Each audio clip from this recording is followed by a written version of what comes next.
Today we're going to talk about the use of oxygen as a ski patroller and how to set the tank up for its use. You can find this skill on pages 320 and 321 in the OEC manual, Outdoor Emergency Care. We will also discuss why we use oxygen as a patroller and again how to set up an oxygen tank. Why? Some reasons we'll use oxygen are somebody that's having difficulty breathing for whatever the reason, somebody that's in a major trauma, either multiple broken bones or injured organs or head trauma. Those are two main reasons we give oxygen. Also, if somebody has chest pain, having cardiac symptoms, we would give them oxygen and then call 911, of course.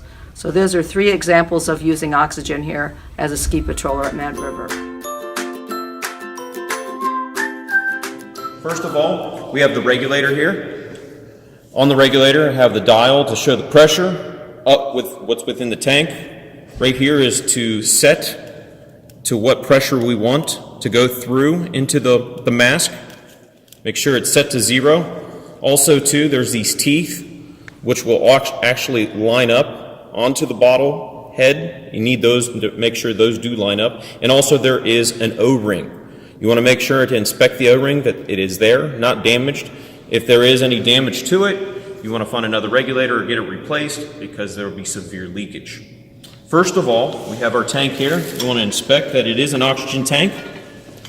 You want to bleed it ever so slightly, righty-tighty, lefty-loosey. Bleed it. You'll hear that hissing sound. That will knock out any dust that happen to be in the way, just so that it's clear that it's not going into the regulator itself. Next, take your regulator. You'll see the teeth. You'll see the indentions for the teeth to fit into. It's kind of like a Lego piece. You want to slide it down in. You want to find those teeth, line them up.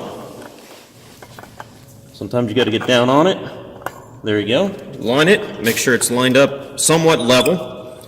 Crank down the knob to tighten it to the bottle. Once you got that tightened, not so overly tight that it's muscled down, remember, turn it to 0 so there's no flow. Crack open the tank. Open it all the way up. You're going to visually see on the dial how much oxygen you do have in the tank.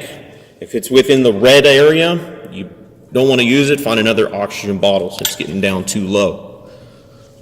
Right now it says we have about 1,500. That's good. Next we'll take our mask. We have two different masks. We do have a pediatric size for children. We also have an adult size mask as well. You're going to take the end of the hose, put it up inside. Here's the stem right here. Fits up perfectly right there. Next, we're going to crank it open. We're going to take it all the way up to 15. Oh, excuse me. Next, you want to cover the inside to fill up the bag. If it's still not filling up, to get it started, you can also hit it up to 25.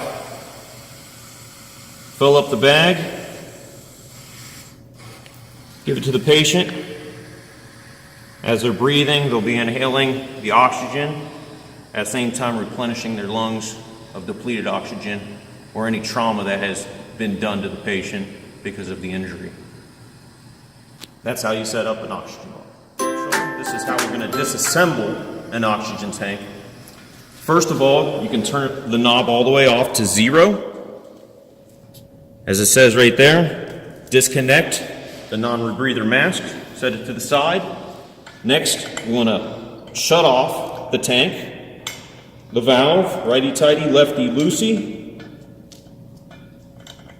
There is going to be build-up pressure behind the regulator. To bleed it, all you have to do is turn it on. Once you hear the hissing noise stop, that means your regulator has been bled successfully. You can go ahead and set it back to 0 for the next person to use. Uncrank the knob, take the teeth or pins out of the area, and now the tank regulator is ready for storage.